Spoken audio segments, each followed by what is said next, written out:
So hello students, today we are going to start with the topic capacitance. ये second chapter का ही part है, ठीक है। So this is one of the very important topic, ठीक है, and this is a very new topic for you. आपने छोटी क्लासेस में इस टॉपिक को नहीं पढ़ा है, ठीक है। सो आप बहुत ईजी टॉपिक है, मतलब आप मेरी वीडियो को देखिए फॉर द बेटर अंडरस्टैंडिंग, ठीक है। सो लेट्स स्टार्ट विद, पहले स्टार्ट करते हैं व्हाट इज़ अ कैपेसिटेंस। तो कैपेसिटेंस क्या होती है?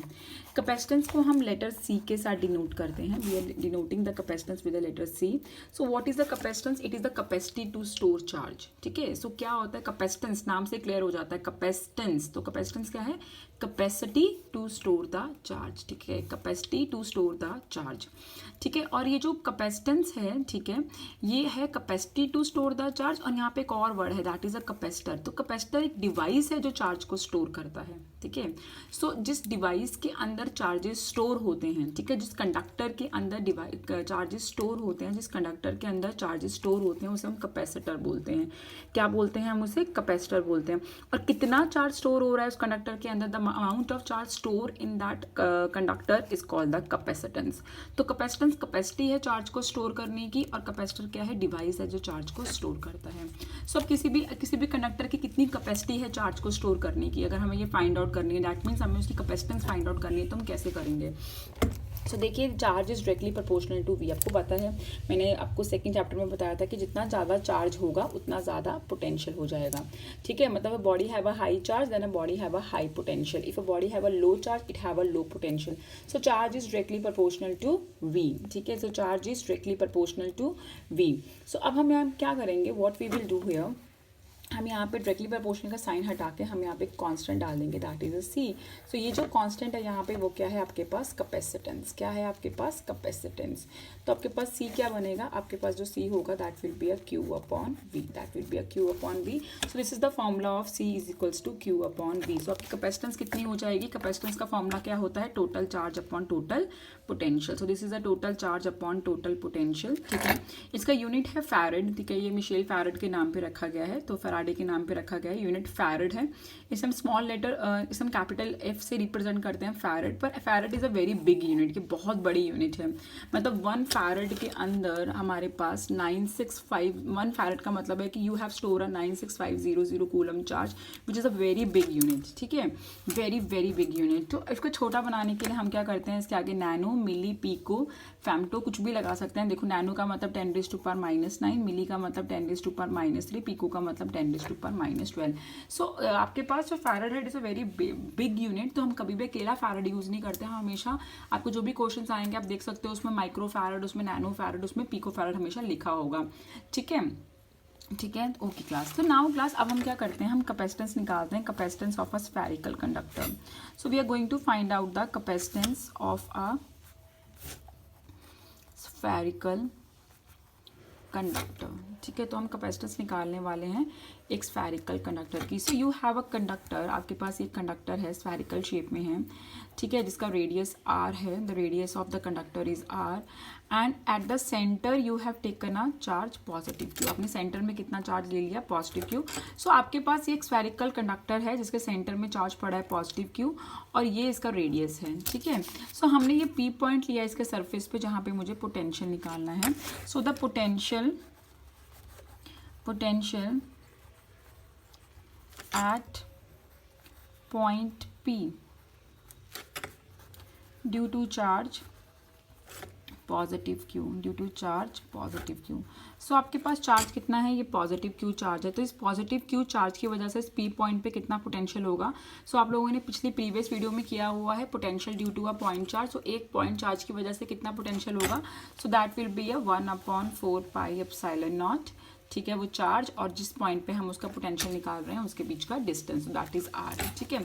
अब कैपेसिटेंस क्या होगी? मुझे बेसिकली क्या निकालनी थी? कैपेसिटेंस निकालनी थी। I have to find out the capacitance of a spherical conductor. तो मुझे स्फेरिकल कंडक्टर की कैपेसिटेंस निकालनी थी। तो कैपेसिटेंस क्या होगी मेरे पास? यहाँ पे कैपेसिटेंस होगी C is equals to Q upon V. So capacitance is C is equals to Q upon V, ठीक है। तो हम वैल्यूज पुट कर देंगे यहाँ पे, हमारे पास वैल्यूज क्या आएंगी? C, ठीक है, Q की जगह पे Q आएगा, V की जगह पे अभी हमने V निकाला है 1/4πε0, that is Q upon R. So Q से Q कैंसिल हो जाएगा, तो मेरा C कितना आएगा? 4πr epsilon naught are. सो मेरा कैपेसिटेंस आया है, एक स्फेरिकल कंडक्टर की कैपेसिटेंस क्या आई है, कितनी आई है, 4 pi epsilon naught R. That means ये कांस्टेंट है, ठीक है, this is a constant, that means the capacitance is directly proportional to R. So capacitance is directly proportional to are.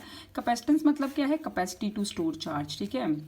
तो मतलब आपके पास capacity to store charge, that means the meaning of that term is that capacitance is directly proportional to R. इसका मतलब क्या है कि जब आप किसी कंडक्टर का रेडियस बढ़ाएंगे, मतलब उसका साइज बढ़ा रहे हैं, तो ही उसकी कैपेसिटेंस बढ़ रही है। मतलब आपको जितना ज़्यादा चार्ज स्टोर करना है, आपको उतना बड़ा कंडक्टर लेना पड़ेगा, ठीक है। तो आपको जितना बड़ा चार्ज, जितना ज़्यादा अमाउंट का चार्ज स्टोर करना है, आपको उतना बड़ा कंडक्टर लेना पड़ेगा, ठीक है। तो मतलब आपको more you want the charge to store, more bigger size of that conductor you have to take. जितना बड़ा साइज होगा उतना ज़्यादा आप चार्ज स्टोर कर सकते हैं, बिकॉज कैपेसिटेंस जो आई है वो क्या है, डायरेक्टली प्रोपोर्शनल टू रेडियस, ठीक है। तो अब हम निकालते हैं कैपेसिटेंस ऑफ अ अर्थ, क्योंकि अर्थ भी तो एक कंडक्टर है और अर्थ भी क्या कर रही है, चार्ज को स्टोर कर रही है अपने अंदर, ठीक है। तो अब हम now we are going to find out the capacitance of earth, ठीक है। सो हम अर्थ की कैपेसिटेंस निकालते हैं। क्यों निकाल रहे हैं, क्योंकि earth is a conductor and earth is also storing the charge. आप लोगों को पता है हमारे सबके घरों में ग्राउंडिंग हो रखी है, अर्थिंग हो रखी है। एक ग्रीन कलर की वायर है जो हमारे घर के अर्थ में जा रही है, ठीक है। हमारे घर में एक बहुत बड़ा डिग कर देते हैं जिसके अंदर कॉपर की प्लेट लगा देते हैं। मैंने आपको बताया भी था फर्स्ट चैप्टर में इंडक्शन के प्रोसेस में, ठीक है। तो जब भी हमारे घर में कोई एक्स्ट्रा चार्ज आता है तो वो एक्स्ट्रा चार्ज हमारे इलेक्ट्रिकल अप्लाइंसेस में ना आ जाए, अपनी इलेक्ट्रिकल अप्लाइंसेस को बचाने के लिए हम क्या करते हैं, वो एक्स्ट्रा चार्ज अर्थ में भेज देते हैं। क्यों भेजते हैं, क्योंकि अर्थ एक वेरी गुड कंडक्टर, तो अर्थ क्या करती है, उन चार्जेस को स्टोर कर लेती है। जो एक्स्ट्रा चार्ज आपके घर में आता है उसे स्टोर कर लेती है। तो अर्थ की कितनी कैपेसिटी है, अर्थ का बहुत बड़ा साइज है, तो आई होप अर्थ की कैपेसिटी भी बहुत ज़्यादा होगी। So let's find out the capacity of the earth. तो earth is spherical in shape, ठीक है, अर्थ स्फेरिकल इन शेप है और अर्थ का जो रेडियस है वो कितना है हमारे पास, 6.4 × 10⁻⁶ मीटर, ठीक है। तो किसी भी स्फेरिकल बॉडी की अगर आपको कैपेसिटेंस निकालनी हो तो आप कैसे निकालते हो, 4 पाई एप्सिलॉन नॉट आर, ठीक है। तुम कैसे निकालते हैं, 4 पाई एप्सिलॉन नॉट आर। तो हमें कैपेसिटेंस ऑफ अर्थ निकालनी है तो रेडियस अर्थ का लेंगे, ठीक है। तो अर्थ का रेडियस कितना आएगा, 6.4 × 10⁻⁶। अब 4 पाई एप्सिलॉन नॉट की वैल्यू क्या होगी हमारे पास, 1/4 पाई एप्सिलॉन नॉट की वैल्यू होती है 9 × 10⁻⁹ कितनी वैल्यू होती है, 9 × 10⁻⁹। सो अब आपके पास आप 4 पाई एप्सिलॉन नॉट को ऊपर ले जाएं और 9 × 10⁻⁹ को नीचे ले आएँ, तो 1/9 × 10⁻⁹ is equals to 4 pi epsilon naught. तो आपके पास 4 पाई एप्सिलॉन नॉट की वैल्यू आई है 1/9 × 10⁻⁹।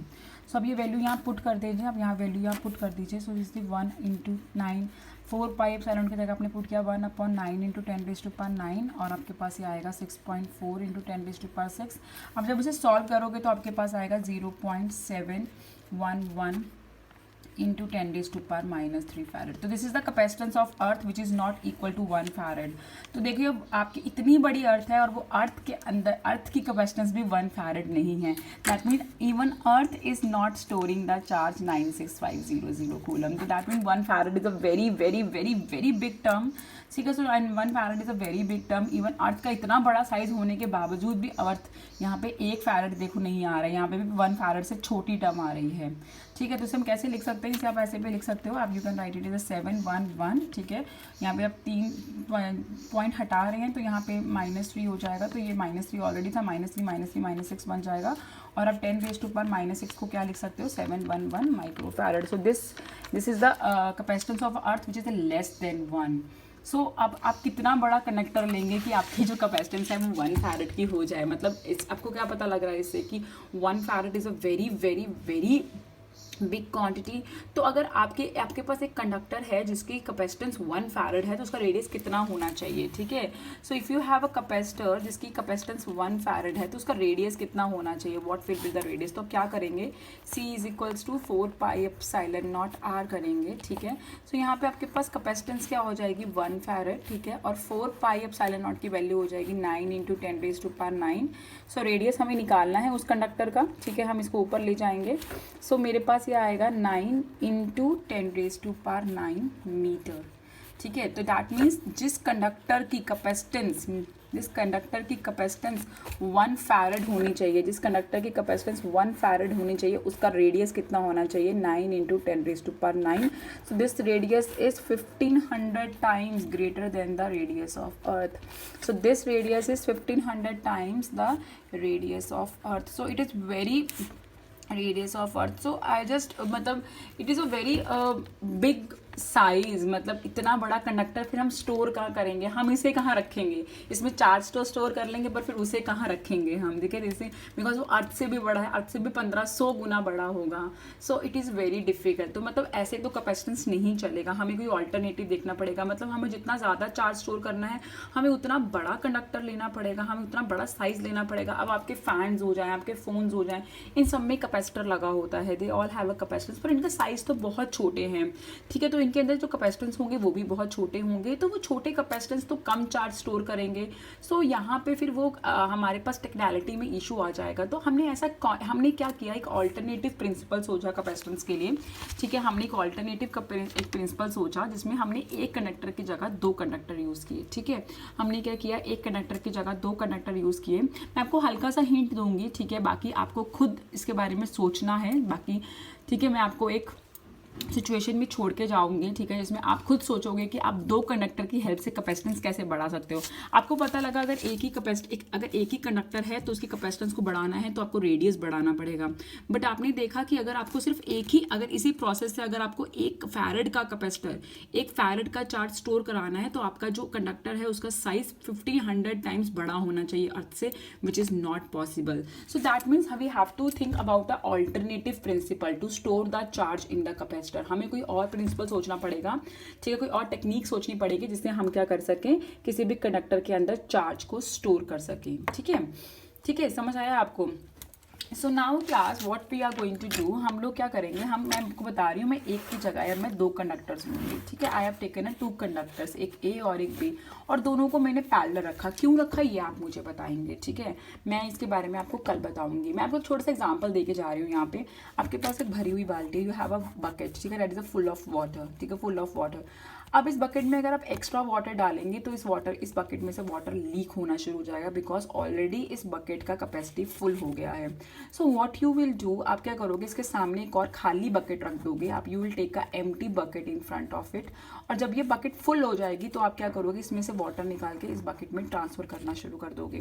क्या करोगे, आप इसमें से वाटर निकाल के इस बकेट में ट्रांसफर करना शुरू कर दोगे. ठीक है, तो जैसे इस बकेट में से ए बकेट में से वाटर बी बकेट में ट्रांसफर हो जाएगा तो इस बकेट में इस बकेट में स्पेस क्रिएट होनी शुरू हो जाएगी. The space will create in this room, in this bucket. ठीक है, so the room is created in this bucket. ठीक है, अब स्पेस क्रिएट हो जाएगी तो आप क्या कर सकते हो, उस स्पेस के अंदर और चार्ज स्टोर कर सकते हो.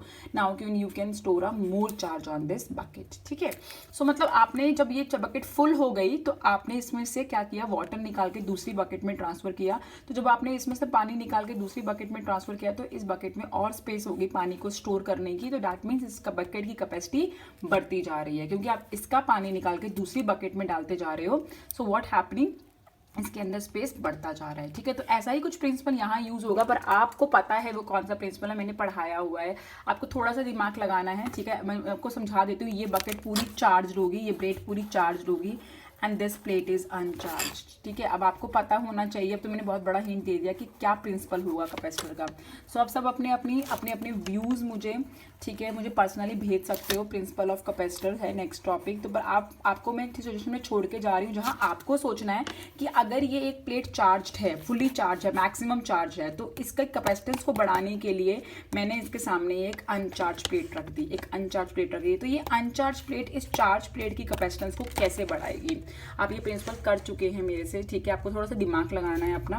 प्रिंसिपल यही, मतलब फंडा यही है कि एक बकेट भरी हुई है, एक बकेट खाली है. जैसे ये प्लेट चार्ज है और ये अनचार्ज है, तो इसमें से पानी निकाल के हम दूसरी बकेट में ट्रांसफर कर रहे हैं तो इस बकेट के अंदर स्पेस बढ़ जाती है क्योंकि इसका पानी दूसरी बकेट में जा रहा है तो ऑब्वियस है इसके अंदर स्पेस क्रिएट हो जाएगा. पर यहाँ पे क्या होगा, so you have to think. ठीक है, and you have to reply me with your answer. ठीक है, I will waiting for your answer and till the time आप, और आपका काम क्या है कि जो मैंने अभी बढ़ाया है इसको आप नोट्स बना के अपनी कॉपी में नोट डाउन करके और इसको लर्न करके आप रख लेंगे अपने पास. ठीक है, एक चीज़ और बता देती हूँ, जो ऐसा यूनिट है कैपेसिटेंस का, ठीक है, ऐसा यूनिट है कैपेसिटेंस का, वो फैरड होता है. That will be a farad.